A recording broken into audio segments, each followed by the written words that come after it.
মৰমৰ ছাত্ৰ-ছাত্ৰীসকল, আজি মই তোমালোকৰ কাৰণে লৈ আহিছোঁ ইণ্ডিগো নামৰ এই চেপ্টাৰটি। ক্লাছ 12-ৰ ইণ্ডিগো নামৰ এই চেপ্টাৰটি তোমালোকৰ পৰীক্ষাৰ কাৰণে খুবেই গুৰুত্বপূৰ্ণ। আহোচোন আমি আজি এই পাঠটো সম্পূৰ্ণ অসমীয়াত আলোচনা কৰোঁ। Louis Fischer, Indigo is written by Louis Fischer. লেখকৰ অকণমান পৰিচয় আমি জানি লওঁ আহা। লুই ফিচাৰৰ জন্ম হৈছিল 1896 চনত আৰু মৃত্যু হৈছিল 1970 চনত।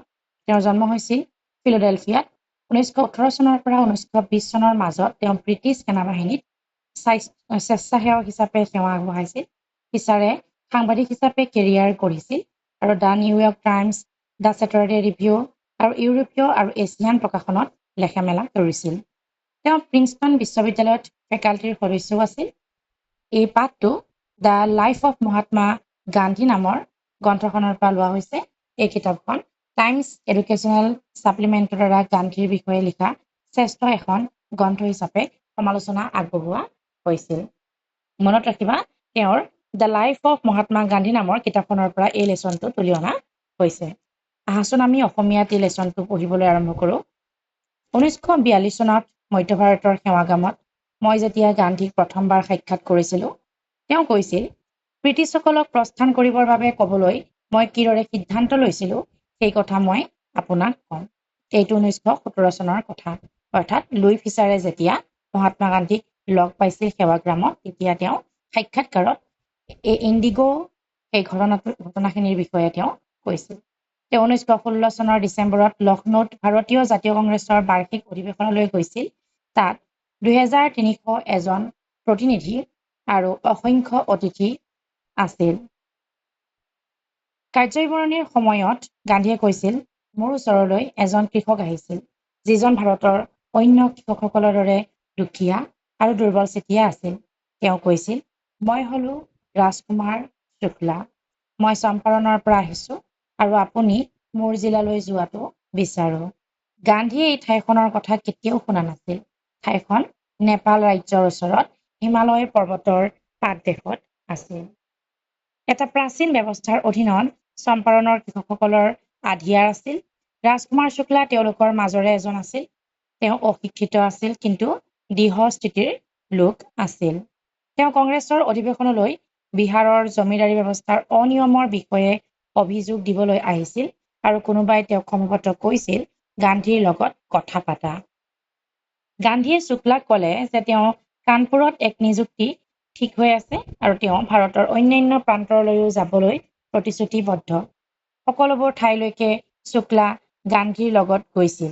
ইয়াৰ পাছত গান্ধী আহমেদাবাদত থকা তেওঁৰ আশ্ৰমলৈ আহিল।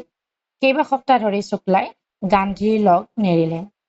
তেওঁ প্ৰাৰ্থনা কৰিলে, এটা দিন স্থিৰ কৰক। অৰ্থাৎ শুক্লাই মহাত্মা গান্ধীক কৈছিল, এটা দিন স্থিৰ কৰক। সেই আধিয়াৰজনৰ দৃঢ় স্থিতি আৰু কথাত প্ৰভাৱিত হৈ গান্ধীয়ে ক'লে, মই অমুক অমুক দিনত কলকাতাত থাকিম, তালৈ আহিবা, মোক লগ কৰিবা আৰু লগত লৈ যাবা।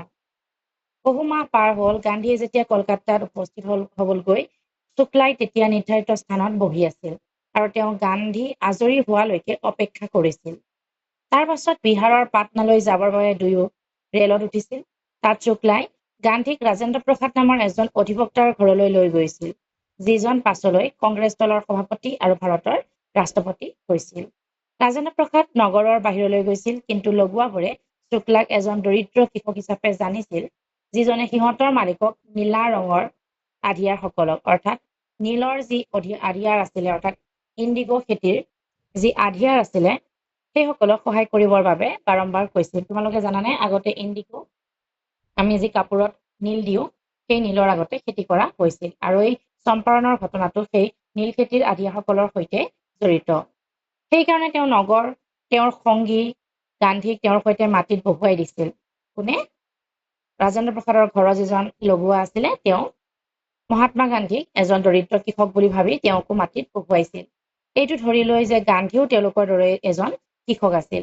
কিন্তু গান্ধীক কুঁৱাৰ পৰা পানী আনিবলৈ অনুমতি দিয়া হোৱা নাছিল, কিয়নো গান্ধীৰ বাল্টিৰ কেইটোপালমান পানীয়ে গোটেই উৎসটোকে, অৰ্থাৎ গোটেই কুঁৱাটোকেই দূষিত কৰি পেলাব বুলি ভাবিছিল। আৰু এই কথা তেওঁলোকে কেনেদৰে গম পাব যে গান্ধী এজন স্পৰ্শ কৰিব নলগা মানুহ নহয়, অৰ্থাৎ গান্ধী যেন এজন অস্পিচিয়াছ মানুহ নহয় বা এজন তলৰ বা নিম্ন শ্ৰেণীৰ যে লোক নাছিল, সেই কথা সেই লগুৱা কেইজনে গম পোৱা নাছিল। যিহেতু সেই সময়ত বা বৰ্তমানেও সেই ঠাইবোৰত অস্পৃশ্যতা খুব দৃঢ়ভাৱে তাত প্ৰতিষ্ঠিত হৈ আছে, অৰ্থাৎ নিম্ন বংশৰ লোকসকলে উচ্চ বংশৰ ঘৰলৈ গ'লে তেওঁলোকৰ খোৱা পানী বা তেওঁলোকৰ আচবাব বিচনা সেইবোৰত বহিব নাপায়, তেওঁলোকক অলপমান আছুতীয়াকৈ বহিবলৈ দিয়া হয় বা খোৱা পানী উৎসসমূহ চুবলৈ দিয়া নহয়। ঠিক সেইদৰে মহাত্মা গান্ধীও তেনেকুৱা এটা পৰিস্থিতিৰ সন্মুখীন হৈছিল। তাৰ পৰিস্থিতিৰ বিষয়ে শুক্লাই যিমানবোৰ তথ্য দিছিল তাতকৈ অধিক তথ্য সংগ্ৰহৰ বাবে গান্ধীয়ে মুজফ্ফৰপুৰলৈ যোৱাৰ সিদ্ধান্ত লৈছিল, যিখন ঠাই চম্পাৰণলৈ যোৱাৰ পথতেই আছিল। সেই অনুযায়ী গান্ধীয়ে মুজফ্ফৰপুৰৰ আৰ্টছ কলেজৰ প্ৰফেচৰ জে.বি. কৃপালিনীলৈ এখন টেলিগ্ৰাম পঠালে, যাক তেওঁ ঠাকুৰৰ শান্তি নিকেতনৰ স্কুলত লগ পাইছিল। অৰ্থাৎ তোমালোকৰ পৰীক্ষাত আহিব জে.বি. কৃপালিনীক মহাত্মা গান্ধীয়ে প্ৰথম ক'ত লগ পাইছিলে, তেওঁ ৰবীন্দ্ৰনাথ ঠাকুৰৰ যিখন শান্তি নিকেতন আছিলে তাত লগ পাইছিল। 1917 চনৰ 15 এপ্ৰিলৰ মাজনিশা ৰেলখন পাইছিলগৈ সেই মুজফ্ফৰপুৰ। বৃহৎ সংখ্যক ছাত্ৰ ছাত্ৰীৰ সৈতে কৃপালিনী ষ্টেচনতে ৰৈ আছিল। তাত গান্ধীয়ে চৰকাৰী বিদ্যালয়ৰ এজন শিক্ষক প্ৰফেচৰ মালকানীৰ ঘৰত দুদিন কটাইছিল। এইবোৰ পৰীক্ষাত আহিব। মহাত্মা গান্ধীয়ে মুজফ্ফৰপুৰলৈ গৈ কাৰ ঘৰত দিন কটাইছিল, তেওঁ প্ৰফেচৰ মালকানীৰ ঘৰত দুদিন কটাইছিল। এই কথাটোক লৈ গান্ধীয়ে টিপ্পনী দিছিল যে এই বুলি এজন চৰকাৰী প্ৰফেচৰে মোৰ দৰে এজন ব্যক্তিক নিজৰ ঘৰত সেই দিনবোৰত থাকিবলৈ দিয়াটো অসাধাৰণ কথা আছিল। সৰু সৰু গাঁওবোৰত ভাৰতীয়সকলে স্বাধীনতা সংগ্ৰামৰ সেনানীসকলক সহানুভূতি দেখুৱাবলৈ শংকাবোধ কৰিছিল। কাৰণ মহাত্মা গান্ধী এজন কি আছিলে, তেওঁ ব্ৰিটিছৰ বিৰুদ্ধে এগৰাকী আন্দোলনকাৰী আছিলে। গতিকে তেওঁ সৰ্বসাধাৰণ মানুহে সাধাৰণতে নিজৰ ঘৰত থাকিবলৈ স্থান দিয়া নাছিল। সেই ক্ষেত্ৰত প্ৰফেচৰ মালকানীয়ে যে তেওঁক সেই দুদিন ধৰি থাকিবলৈ দিলে, তাৰ কাৰণে তেওঁ এই কথাষাৰ কৈছিল। সমগ্ৰ মুজফ্ফৰপুৰ হৈ চাম্পাৰণলৈকে গান্ধী অহাৰ কথা আৰু তেওঁৰ উদ্দেশ্যৰ কথা তৎক্ষণাৎ বিয়পি পৰিছিল। নিজৰ নেতাজনক চাবলৈ চম্পাৰণৰ পৰা আধিয়াৰসকল খোজকাঢ়ি আৰু যান বাহনত চাবলৈ আহিছিল। মুজফ্ফৰপুৰৰ অধিবক্তাসকলে গান্ধীক পৰিস্থিতিৰ কথা কবলৈ আহিছিল। তেওঁলোকে বহুবাৰ কৃষকসকলৰ গোচৰৰ ওকালতি কৰিছিল। তেওঁলোকে গান্ধীক তেওঁলোকৰ গোচৰ আৰু মাননিৰ পৰিমাণৰ বিষয়ে কৈছিল। আধিয়াসকলৰ পৰা শকত পৰিমাণৰ মাননি লোৱাৰ বাবে গান্ধীয়ে অধিবক্তাসকলক দোষাৰোপ কৰিছিল। তেওঁ কৈছিল, মই এই কথাটো চিন্তা কৰি পালো যে আমি কাছাৰীলৈ যোৱাটো বন্ধ কৰি দিব লাগিব। এনেকুৱা গোচৰ কাছাৰীলৈ নিয়াৰ পৰা কোনো লাভ নহয়, য'ত কৃষকসকলক ইমান দমন কৰা হয় আৰু তেওঁলোকে ভীতিগ্ৰস্ত হৈ থাকে, তাত কাছাৰী অৰ্থহীন। ভয়ৰ পৰা মুক্তি পালেহে তেওঁলোকে সঁচা অৰ্থত সাহায্য পাব। অৰ্থাৎ ফ্ৰী ফ্ৰম ফিয়াৰৰ কথা ইয়াত মহাত্মা গান্ধীয়ে কৈছিল। চম্পাৰণ জিলাৰ অধিক সংখ্যক খেতিৰ উপযোগী মাটি বৃহৎ বৃহৎ ষ্টেটত ভাগ কৰা হৈছিল, যিবোৰৰ গৰাকী আছিল ইংৰাজ, আৰু তাত ভাৰতীয় কৃষকে কাম কৰিছিল। মুখ্য ব্যৱসায়িক ফচল আছিল নীল। জমিদাৰসকলে আধিয়াৰক 20 ভাগৰ 3 ভাগ অথবা শতকৰা 15 ভিত্তিত নীল খেতি কৰিবৰ বাবে বাধ্য কৰিছিল আৰু নীল খেতিৰ গোটেইবোৰ ফচল খাজানা হিচাপে তেওঁলোকক চমজাই দিবলৈ কৈছিল। প্ৰক্ৰিয়াটো এটা দীঘলীয়া সময়ৰ চুক্তিৰ দ্বাৰা কৰা হৈছিল। ইতিমধ্যে জমিদাৰসকলে গম পালে যে জাৰ্মানীয়ে কৃত্ৰিম নীল প্ৰস্তুত কৰিছিল। অৰ্থাৎ ব্ৰিটিছ যিসকল জমিদাৰ আছিলে তেওঁলোকে গম পালে যে জাৰ্মানীয়ে চিন্থেটিক ইণ্ডিগো অৰ্থাৎ কৃত্ৰিম নীল প্ৰস্তুত কৰিছিল। এনেকুৱা সময়তে জমিদাৰসকলে 15% ব্যৱস্থাৰ পৰা মুক্ত হ'বৰ বাবে আধিয়াৰসকলক ক্ষতিপূৰণ আদায় দিবলৈ সন্মতি কৰিছিল। অৰ্থাৎ এতিয়া যিহেতু জমিদাৰসকলে গম পালে যে নীল খেতিৰ পৰা তেওঁলোকৰ একো লাভালাভ নহ'ব, সেয়েহে তেওঁলোকে এই খেতিয়কসকলৰ পৰা 15% ব্যৱস্থাৰ পৰা মুক্ত হ'বৰ বাবে ক্ষতিপূৰণ, তেওঁলোকৰ এতিয়া কম্পেনচেশ্যন লাগে বুলি খেতিয়কসকলক কৈছিল। আধিৰ ব্যৱস্থাটো কৃষকসকলৰ বাবে বৰ কষ্টকৰ যেন লাগিছিল আৰু বহুতেই ইচ্ছাকৃতভাৱে ইয়াত হস্তাক্ষৰ কৰিছিল, অৰ্থাৎ চহী কৰিছিল। যিসকলে ইয়াৰ বিৰোধ কৰিছিল তেওঁলোকে অধিবক্তা নিয়োগ কৰিছিল আৰু জমিদাৰসকলে ভেৰুনীয়া গুণ্ডা পুহিছিল। ইয়াৰ মাজতে কৃত্ৰিম নীলৰ বিষয়ে সেই অশিক্ষিত কৃষকসকলেও জানিব পাৰিছিল। যিসকলে ইতিমধ্যে স্বাক্ষৰ কৰিছিল, এই কথা জানিব পাৰি তেওঁলোকে পইচা ঘূৰাই বিচাৰিছিল। অৰ্থাৎ এতিয়া আগৰ চুক্তিটো যিহেতু এতিয়া নোহোৱা কৰিব গৈ আছে, সেয়েহে জমিদাৰসকলে নীল খেতিয়কসকলৰ পৰা তেওঁলোকৰ ক্ষতিপূৰণৰ বাবে পইচা বিচাৰিছিল। বহুতে ইতিমধ্যে চহী কৰিছিল, কিন্তু যেতিয়া তেওঁলোকে অলপ গম পালে যে কৃত্ৰিম নীলৰ বিষয়ে তেওঁলোকে গম পায়, চিন্থেটিক ইণ্ডিগৰ বিষয়ে তেওঁলোকে গম পায়, তেওঁলোকে চহী কৰিবলৈ অমান্তি হৈছিল। তেতিয়া তেওঁলোকে জমিদাৰসকলে ভেৰুনীয়া গুণ্ডা তেওঁলোকে সেই খেতিয়কসকলৰ ওপৰত নিয়োগ কৰিছিল। এই বিষয়টো লৈ গান্ধী চম্পাৰণত উপস্থিত হৈছিল। তেওঁ তথ্য আহৰণৰ বাবে নিজৰ কাম আৰম্ভ কৰিব দিছিল। প্ৰথমে তেওঁ ব্ৰিটিছ জমিদাৰ সংঘৰ সম্পাদকৰ ওচৰলৈ গৈছিল। সম্পাদকে গান্ধীক জনাই দিলে যে তেওঁ কোনো বাহিৰৰ ব্যক্তিক তথ্য নজনায়। অৰ্থাৎ মহাত্মা গান্ধীক তেওঁলোকে এজন বাহিৰৰ ব্যক্তি বুলি ভাবিছিল। গান্ধীয়ে কৈছিল যে তেওঁ কোনো বাহিৰৰ ব্যক্তি নহয়। তাৰ পাছত তেওঁ তিৰহুত সংমণ্ডলৰ আয়ুক্তক লগ কৰিছিল, য'ত চম্পাৰণ জিলা অন্তৰ্ভুক্ত আছিল। আয়ুক্তই গান্ধীক শীঘ্ৰেই তিৰহুতৰ পৰা গুচি যাবলৈ কৈছিল, অৰ্থাৎ ইয়াতো তেওঁ বিফল হৈছিল। গান্ধী তাৰ পৰা নগল, তাৰ পৰিৱৰ্তে তেওঁ মতিহাৰীলৈ গৈছিল। চম্পাৰণৰ ৰাজধানী আছিল মতিহাৰী। বহুত অধিবক্তাও তেওঁৰ লগত গৈছিল। ৰেল ষ্টেচনত বিশাল জনতাই তেওঁক আদৰণি জনাইছিল। তেওঁ এটা ঘৰলৈ গৈছিল, যিটো ঘৰ গান্ধীয়ে মুখ্য কাৰ্যালয় হিচাপে ব্যৱহাৰ কৰিছিল আৰু তেওঁৰ অনুসন্ধান অব্যাহত ৰাখিছিল। খবৰ আহিছিল যে ওচৰৰে এখন গাঁৱত এজন কৃষকক বেয়া ব্যৱহাৰ কৰা হৈছে। গান্ধীয়ে পৰিস্থিতিৰ বুজ ল'বলৈ তালৈ যোৱাৰ সিদ্ধান্ত ল'লে আৰু পিছদিনা হাতীত উঠি তেওঁ তালৈ গৈছিল। তেওঁ বেছি দূৰ যাবলৈ নাপাওঁতে আৰক্ষী অধীক্ষকৰ বাৰ্তাবাহকে গাড়ীৰ পিছফালৰ পৰা আহি অতিক্ৰম কৰি গান্ধীক তেওঁ নগৰলৈ ঘূৰি যাবলৈ আদেশ দিছিল। গান্ধীয়ে তেওঁৰ কথা মানি লৈছিল। বাৰ্তাবাহক গান্ধীক ঘৰলৈ লৈ গৈছিল আৰু তাতে তেওঁ চম্পাৰণ ত্যাগ কৰিবৰ বাবে এখন চৰকাৰী নিৰ্দেশনা পত্ৰ দিছিল। গান্ধীয়ে নিৰ্দেশনা পত্ৰখনৰ প্ৰাপ্তি স্বীকাৰ কৰি চহী কৰি দিয়াৰ লগতে লিখি দিছিল যে তেওঁ এই আদেশ উলংঘা কৰিব। অৰ্থাৎ গান্ধীক নিজৰ ঠাইলৈ উভতি যাবলৈ কোৱা এই যিটো আদেশ আছিলে, সেই আদেশটো মহাত্মা গান্ধীয়ে উলংঘা কৰিব বুলি তেওঁ চিঠিখনত লিখি দিছিল। পৰিণামস্বৰূপে পিছদিনা গান্ধীলৈ কাছাৰীত হাজিৰ হবৰ বাবে চামন আহিছিল। গোটেই ৰাতি গান্ধী উজাগৰে থাকিল। তেওঁ ৰাজেন্দ্ৰ প্ৰসাদলৈ বিহাৰৰ পৰা প্ৰভাৱশালী সতীৰ্থসকলৰ সৈতে আহিবলৈ খবৰ পঠালে। তেওঁ আশ্ৰমলৈ নিৰ্দেশনা প্ৰেৰণ কৰিলে। তেওঁ ভাইচৰয়লৈ সম্পূৰ্ণ প্ৰতিবেদন প্ৰেৰণ কৰিলে।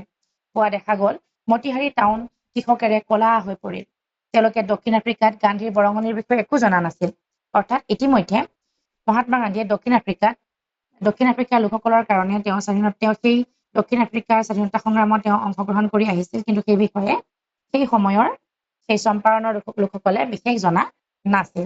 তেওঁলোকে কেৱল এইটোৱেই শুনিছিল যে এজন মহাত্মা যিজনে তেওঁলোকক সহায় কৰিব বিচাৰিছে, তেওঁক কৰ্তৃপক্ষই অসুবিধা দি আহিছে।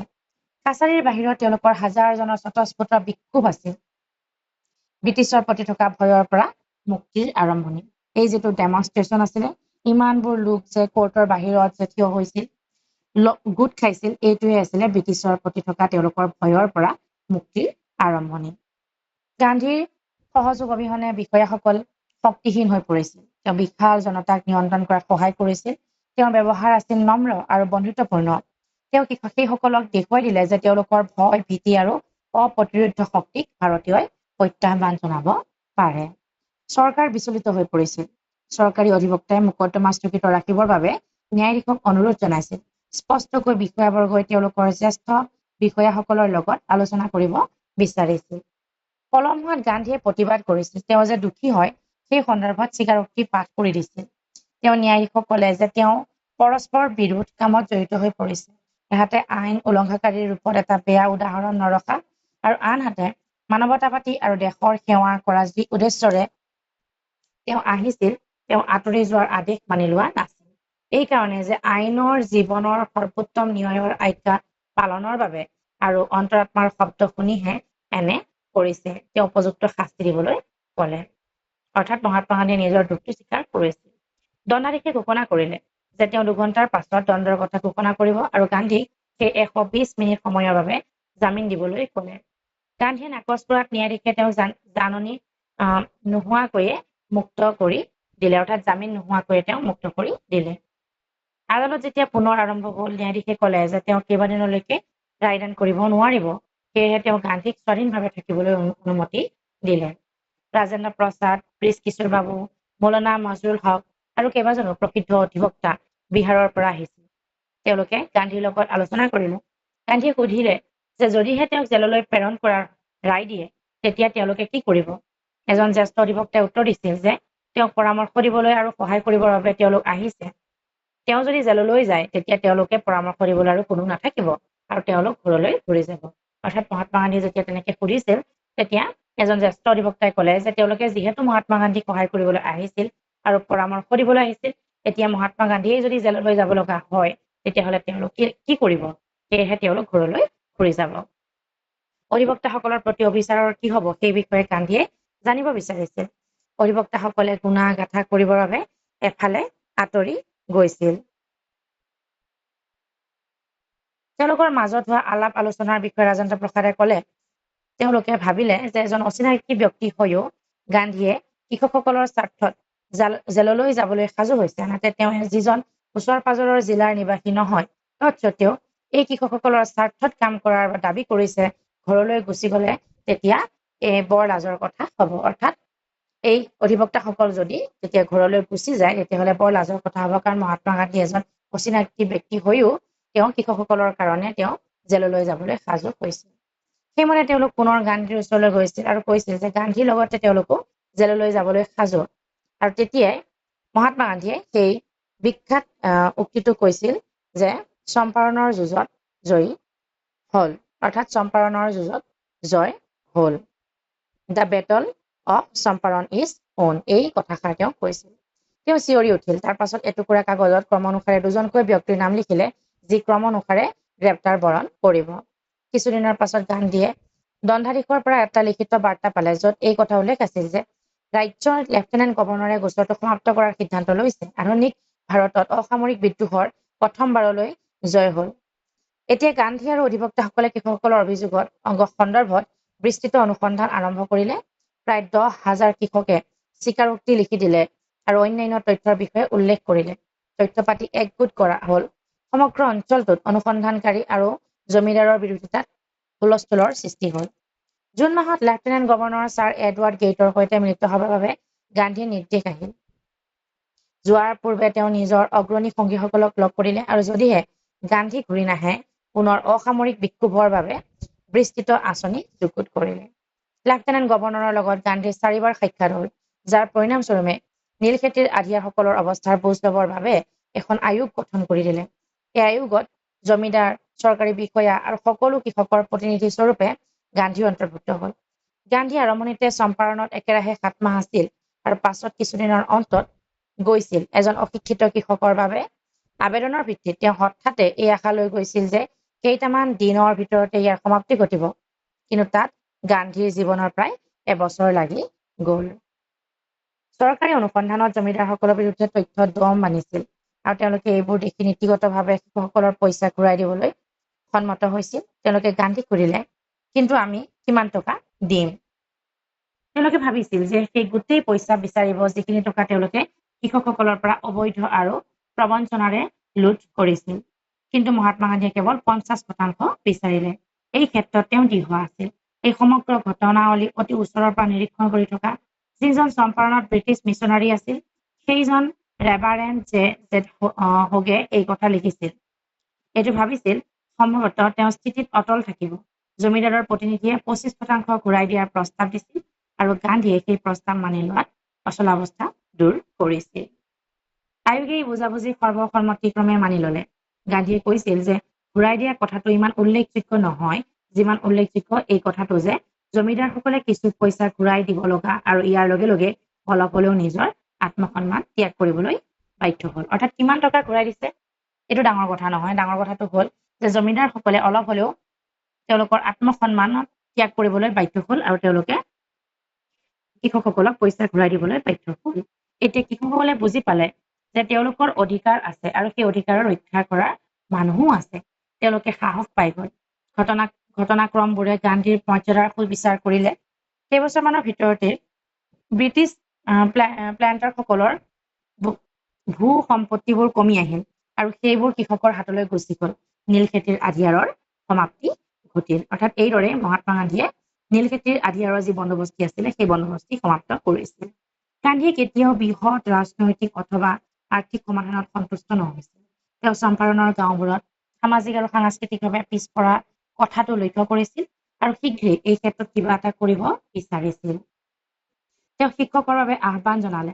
মহাদেৱ দেশাই আৰু নৰহৰি পাৰিখ, মনত ৰাখিবা, মহাদেৱ দেশাই আৰু নৰহৰি পাৰিখ এই দুজন যুৱক যি গান্ধীৰ অনুগামী হিচাপে অলপতে যোগদান কৰিছিল, তেওঁলোক আৰু তেওঁলোকৰ পৰিবাৰে স্বেচ্ছাই কাম কৰাৰ ইচ্ছা ব্যক্ত কৰিলে।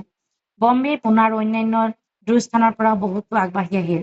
গান্ধীৰ কনিষ্ঠ পুত্ৰ দেৱদাস আৰু শ্ৰীমতী গান্ধী অৰ্থাৎ কস্তুৰবা গান্ধীও আশ্ৰমৰ পৰা আহিছিল। 6খন গাঁৱত প্ৰাথমিক বিদ্যালয়ৰ আৰম্ভ কৰা হৈছিল। কস্তুৰবাই ব্যক্তিগত পৰিষ্কাৰ পৰিচ্ছন্নতা আৰু সামূহিক স্বাস্থ্য ৰক্ষাৰ সন্দৰ্ভত আশ্ৰমৰ নিয়ম শিকাইছিল। স্বাস্থ্যৰ অৱস্থা শোচনীয় আছিল। সেইসকল লোকৰ চম্পাৰণৰ সেই লোকসকলৰ স্বাস্থ্যৰ অৱস্থা একেবাৰে শোচনীয় আছিল। গান্ধীয়ে এজন ডাক্তৰৰ স্বেচ্ছাসেৱক হিচাপে 6 মাহ কাম কৰালে তিনিবিধ ঔষধ তাত পোৱা গৈছিল, কেষ্টৰ অইল, কুইনাইন আৰু গন্ধকৰ মলম। যাৰ জিভাত তৰপ পৰিছিল তেওঁ কেষ্টৰ অইল, মেলেৰিয়া ৰোগীক কুইনাইনৰ লগতে কেষ্টৰ অইল আৰু যাৰ ছালত খৰ খজুৱতি হৈছিল তেওঁক দিয়া হৈছিল গন্ধকৰ মলম আৰু কেষ্টৰ অইল। গান্ধীয়ে মহিলাসকলৰ কাপোৰৰ লেতেৰা অৱস্থা দেখিছিল। গান্ধীয়ে কস্তুৰবাক এই বিষয়ে মহিলাসকলক কবলৈ ক'লে এগৰাকী মহিলাই কস্তুৰবাক তেওঁৰ জুপুৰিলৈ লৈ গৈছিল আৰু কৈছিল, চোৱা, ইয়াত কাপোৰ থবৰ বাবে কোনো বাকচ বা আলমাৰি নাই। মই যিখন শাৰী পিন্ধি আছো সেইখনেই মোৰ লগত আছে। চম্পাৰণত দীঘলীয়া সময় থকাৰ অৱস্থাত গান্ধীয়ে দূৰৈৰ পৰাই আশ্ৰমৰ ওপৰত চকু ৰাখিছিল। তেওঁ ডাকৰ জৰিয়তে নিয়মীয়াকৈ নিৰ্দেশ প্ৰেৰণ কৰিছিল আৰু আশ্ৰমৰ হিচাপ নিকাচ বিচাৰিছিল। এবাৰ তেওঁ আশ্ৰমত থকা সকললৈ লিখিছিল যে পুৰণি লেট্ৰিনবোৰ পুতি পেলাব লাগে আৰু নতুন খান্দিব লাগে, অন্যথা সেই পুৰণি লেট্ৰিনবোৰ বেয়া গোন্ধাব। চম্পাৰণৰ ঘটনাই গান্ধীৰ জীৱনৰ গতি সলনি কৰি দিছিল। মই যি কৰিছিলো সেই বৰ্ণনা কৰিছিল সেই কাম একেবাৰেই সাধাৰণ আছিল। মই ঘোষণা কৰিছিলো যে নিজৰ দেশতেই ব্ৰিটিছে মোক আদেশ দিব নোৱাৰে। এইখিনি কথা মহাত্মা গান্ধীয়ে লুই ফিচাৰৰ আগত তেওঁৰ আশ্ৰমত কৈছিল। কি কৈছিল? মই যি কৰিছিলো সেই কাম একেবাৰেই সাধাৰণ আছিল। মই কেৱল ঘোষণা কৰিছিলো যে নিজৰ দেশত ব্ৰিটিছে মোক আদেশ দিব নোৱাৰে। কিন্তু চম্পাৰণ এক প্ৰত্যাহ্বানৰ ৰূপত আৰম্ভ হোৱা নাছিল। ইয়াৰ জন্ম হৈছিল দৰিদ্ৰ কৃষকৰ কষ্ট লাঘৱ কৰাৰ প্ৰচেষ্টাত। এয়া গান্ধীৰ কামৰ এক বিশিষ্ট উদাহৰণ আছিল। তেওঁৰ ৰাজনীতি লাখ লাখ দৈনন্দিন ব্যৱহাৰিক সমস্যাবোৰৰ লগত সম্পৰ্কিত আছিল। নিৰৰ্থক কথাত তেওঁৰ আস্থা নাছিল, আছিল জীৱিত মানুহৰ প্ৰতি। যিখিনি গান্ধী কৰিছিল সেয়া আছিল এজন নতুন স্বাধীন ভাৰতীয়ক এনেকুৱা সাঁচত গঢ় দিয়াৰ প্ৰচেষ্টা যাৰ জৰিয়তে তেওঁ নিজৰ ভৰিত থিয় দিব পাৰে আৰু এইদৰেই ভাৰতক স্বাধীন কৰিব। চম্পাৰণৰ কাম কাজৰ আগেয়ে চাৰ্লছ ফ্ৰেৰ এণ্ড্ৰেট নামৰ এজন ব্ৰিটিছ শান্তিকামী আছিল যিজন মহাত্মাৰ একান্ত অনুগামী হৈছিল। তেওঁ ফিজি দ্বীপপুঞ্জলৈ নিজৰ কিবা কামত যোৱাৰ পূৰ্বে গান্ধীৰ পৰা বিদায় লবলৈ আহিছিল।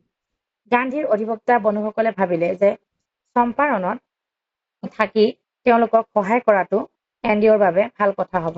এনডিঅ'য়ে ক'লে যে যদিহে গান্ধীয়ে কয় তেতিয়া তেওঁ থাকিবলৈ সন্মত। কিন্তু গান্ধীৰ এই কথাৰ তীব্ৰ বিৰোধিতা কৰিছিল। তেওঁ কৈছিল, তোমালোকে ভাবা যে এই অসমান যুঁজত আনইকুৱেল যুঁজত এজন ইংৰাজ আমাৰ পক্ষত থাকিলে সহায় হ'ব। ই তোমালোকৰ দুৰ্বল অন্তৰৰ কথা উদঙাই দেখুৱালে। আমাৰ উদ্দেশ্য ন্যায়সংগত যুঁজত জয়ী হবৰ বাবে তোমালোক নিজৰ ওপৰত নিৰ্ভৰশীল হ'ব লাগিব। অৰ্থাৎ বাকী যিসকল তেওঁৰ অনুগামী আছিলে তেওঁলোকে ভাবিছিল যে এজন ব্ৰিটিছ বিষয়াৰ যদি আমি সহায় লওঁ তেতিয়াহ'লে আমাৰ সুবিধা হ'ব। কিন্তু মহাত্মা গান্ধীয়ে তীব্ৰ বিৰোধিতা কৰিছিল। তেওঁ আমাৰ মনবোৰ ভালদৰে বুজি পাইছিল, ৰাজেন্দ্ৰ প্ৰসাদে মন্তব্য কৰিছিল। আৰু আমাৰ ওচৰত কোনো উত্তৰ নাছিল। এইদৰেই গান্ধীয়ে আত্মনিৰ্ভৰশীলতাৰ পাঠ শিকাইছিল। আত্মনিৰ্ভৰশীলতা, ভাৰতৰ স্বাধীনতা আৰু আধিয়াৰক কৰা সহায় গোটেইবোৰ ইটো সিটোৰ লগত সম্পৰ্কযুক্ত আছিল।